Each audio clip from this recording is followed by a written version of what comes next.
everybody, Chris here from Project Option, and in this options trading strategies video, we're going to talk about covered put positions. Now the covered put position is exactly the opposite of a covered call, as a covered call consists of buying 100 shares of stock and selling a call option against that. So a covered put position is actually a short stock position with a short put against it. So let's go ahead and talk about the general strategy characteristics of a covered put. So covered put writing is a strategy that consists of selling a put option against a short stock position of 100 shares.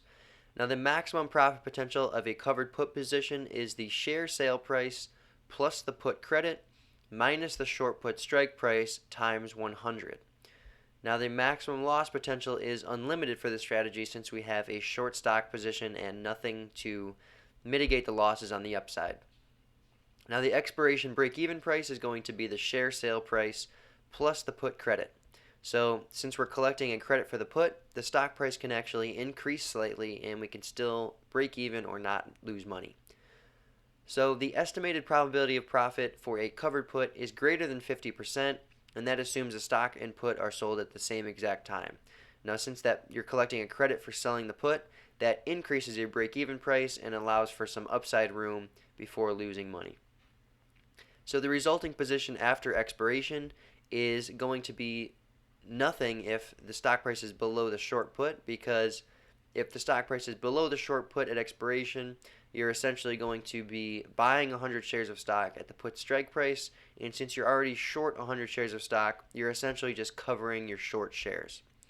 Now if the stock price is above the short put strike at expiration, then the short put will expire worthless. You'll keep the premium that you receive for selling the put, and you'll continue to hold your short stock position. Now in regards to assignment risk, if the short put is in the money before expiration, the assignment risk is plus 100 shares of stock per short put contract, and since you're already short 100 shares of stock, being assigned on the short put is essentially the same thing as just covering your short shares. So let's go ahead and look at a actual covered put example and look at the expiration risk profile graph. So here we have various strike prices and we have corresponding put prices for each strike.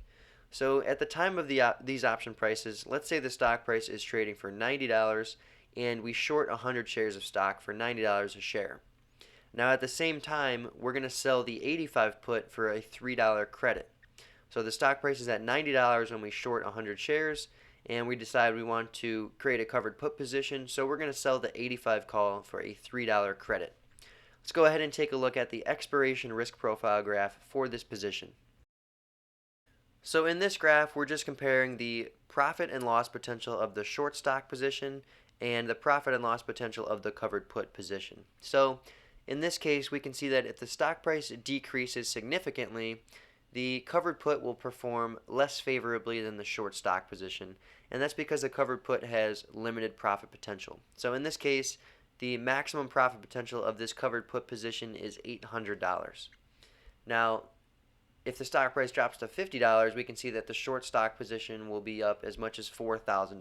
So a short stock position is more aggressive than a covered put position, but where the covered put position really shines is if the stock price remains the same or even increases. So let's say the stock price remains at $90 through expiration. So if you recall, we sold 100 shares of stock at $90 and then we sold the 85 put for a $3 credit.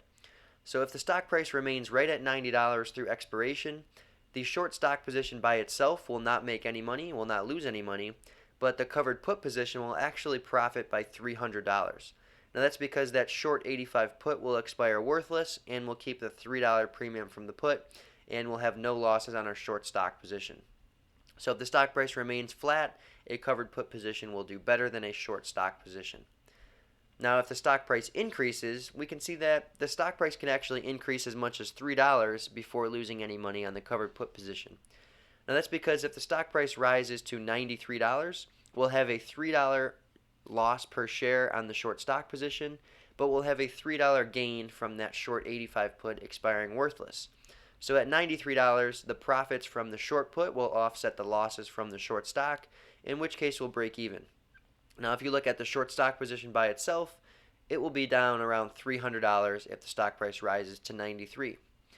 Now in the same vein, if you see that the stock price increases significantly, the covered put still does better than the short stock position because at any price above $75 or $85, that short 85 put will expire worthless, which will offset the losses on the short stock position. So, to make a long story short, if the stock price remains the same, decreases slightly, or increases, a covered put will do better than short stock.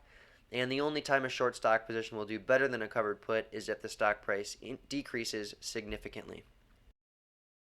So now that you've seen the general characteristics of the covered put strategy and you've seen an expiration risk profile graph, let's go ahead and look at some real covered put positions to show you how the position performs through time as the stock price is changing. So here's the setup of the first trade. So the initial stock price is $50.47, and we're going to sell 100 shares of stock for $50.47, and we're also going to sell the 47 put expiring in 44 days.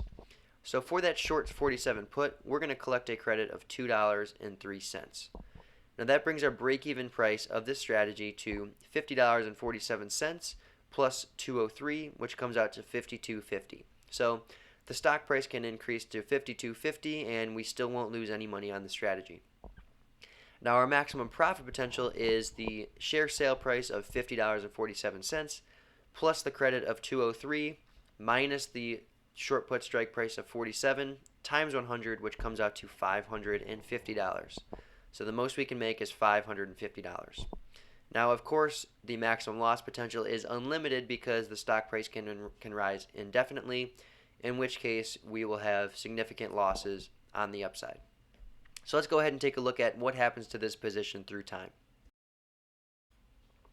So as we can see here, the stock price starts right around $50 and our break-even price is $52.50. So as we can see, the stock kind of meanders between $50 and $52.50, but with around 16 or 17 days to expiration, the stock price collapses from $52.50 all the way down to around $37.50. So a significant decrease in the stock price. Now on the bottom part of the graph, we're looking at the profit and loss of the covered put position and the short stock position by itself. So as mentioned earlier, when the stock price decreases significantly, a short stock position will outperform a covered put position. So in this case, as the stock price collapses through the short put strike price of $47, we can see that the covered put position reaches a profit of around $550, and that's because that's the maximum profit of this position. Now, if you look at the short stock position, you'll notice that the short stock position reaches a profit of greater than $1,250. And that's because a short stock position has significantly more profit potential than a covered put because we do not cap the profit potential by selling a put. So in this instance, the stock price decreased significantly and the short stock position by itself did better than the covered put. So in this next example, we're going to look at a covered put position versus a short stock position as the stock price is increasing steadily. So here's the setup. The initial stock price that we're selling shares at is $114.88, and to complete the covered put position, we're going to sell the 112 put expiring in 46 days. Now we're going to collect a $5.02 credit for that put, which brings our break-even price to $119.90. So that's the share sale price of $114.88 plus the put credit of $5.02, which comes out to $119.90. Now the maximum profit potential in this case is $790, which is the $119.90 effective share sale price minus the short put strike price of $112 times 100, which comes out to $790. Now, as always, the maximum loss potential of the covered put strategy is unlimited. So let's go ahead and take a look at what happens as the stock price is changing through time. So in this example, we can see that the stock price starts around $115 and it kind of remains range bound through the expiration of the short put. Now at expiration, the stock price is just below the break even of $119.90, and in which case we have a small profit on the covered put position. So as we can see here, the short stock position by itself actually lost around $500, and that's because the stock price increased almost $5 from the short sale price. So in this case, the short stock position did not do well because the stock price increased from the price where we shorted shares. Now, since we collected a $5 premium for the covered put, we actually broke even on this strategy despite the fact that the stock price increased through expiration. So this just shows that if the stock price increases gradually and not significantly, a covered put position will outperform a short stock position, and in this case, the covered put position did not even lose any money because the stock price was just below the break-even price at expiration. So this just shows how a covered put can give you some protection on the upside if the stock price does increase after you short the shares of stock and sell the put. Alright, so in this last example, we're going to look at a covered put gone wrong. So here is the setup. The initial stock price that we're selling shares at is $162.60, and we're going to sell the 140 put that expires in 42 days. Now for that 140 put, we're going to collect a credit of $6.72. That brings our break-even stock price to $162.60 plus $6.72, which comes out to $169.32. Now the maximum profit potential is going to be $169.32 minus 140 times 100, which comes out to $2,932. Now, as always, the maximum loss potential is unlimited because there's no limit to how much a stock price can increase. So let's go ahead and take a look at how this position performed through time.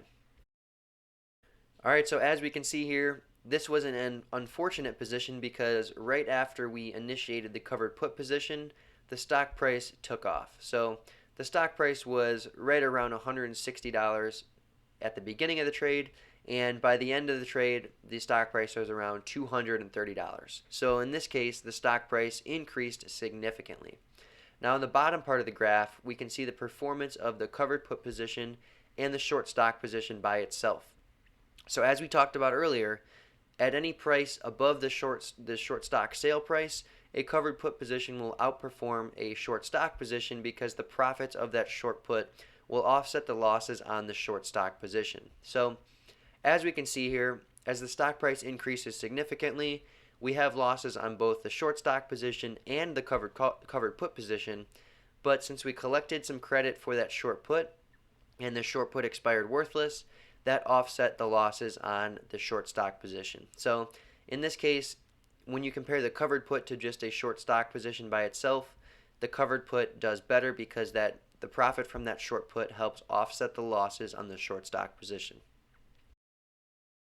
Alright, so now that you know how the covered put strategy works, let's go ahead and talk about how you can select a put strike to sell based on your outlook for the stock. So the first thing you need to determine is, do you think the stock is going to rise significantly, remain flat, or decline slightly, or do you think it will fall significantly? So if you think the share price will rise significantly, then the covered put strategy is not the right strategy because it is a bearish strategy, and if you think the share price will rise significantly, you should be putting on a bullish strategy. So if you have a significantly bullish outlook, the covered put is not the right strategy. So outlook number 2, let's say you think the share price will remain relatively flat or decline slightly. Now I would say this is the most common outlook for setting up a covered put position because if you'll recall, a covered put position can profit if the stock price remains flat, declines slightly, or even increases slightly. So when you put on a covered put position, you're not really putting on a extremely bearish position like just shorting stock would be. So let's say you think the share price will remain relatively flat or decline slightly. So with a neutral to bearish outlook, selling puts with strike prices closer to the stock price, which would mean a 40 to 50 delta put, may be logical because when you sell a put with a strike price closer to the current stock price, you're going to collect a larger credit, which will give you more profit potential if the stock price remains flat and will provide you with the most upside protection if the stock price increases slightly. So if you think the share price will remain relatively flat or decline slightly, you might want to sell a put with a strike price closer to the stock price. Now outlook number 3, if you think the share price will fall significantly, you may not even want to sell a put against the short stock position at all because, as we've seen, when the stock price falls significantly, a short stock position by itself will outperform the covered put. However, if you insist on selling a put against the short shares, since you have a pretty bearish outlook for the stock, you might want to sell a put with a further strike price. So that could be anywhere from a 15 delta to a 20 delta put. So all you need to keep in mind is that when approaching a covered put, there's no one-size-fits-all approach, and the put you sell will depend entirely on your outlook for the stock over that time period of the short put. So just keep that in mind. Alright, so let's go ahead and recap the summary of main concepts from this video. So first of all, covered put writing is a bearish strategy that consists of shorting at least 100 shares of stock and selling a put option against those shares. Now, the strategy has less risk than a short stock position, but also less profit potential if the stock price decreases significantly. Now, on a stock that remains relatively flat or increases, a covered put will outperform a short stock position, and that's because the profits from the short put will help offset the losses from the short stock position. Now, to close a covered put position, you can simultaneously buy back the short shares and the short put, and by doing so, you'll lock in any profits or losses that you have at the time. Now, lastly, if the short put is in the money, a covered put writer may be assigned on the short put, effectively buying back their short shares at the put's strike price. So if you're assigned on the short put, you're going to realize the maximum profit potential on the strategy, but you'll no longer have your short stock. So just keep that in mind, and if you don't want to be assigned on the short put, you'll have to buy it back before expiration. Now just keep in mind that if your short put is in the money, you're really not at high risk of being assigned until the short put has very little extrinsic value. Thank you so much for watching this video, everybody. If you enjoyed this video, please go ahead and subscribe to our YouTube channel so that you can get all of our future YouTube videos as we come out with them.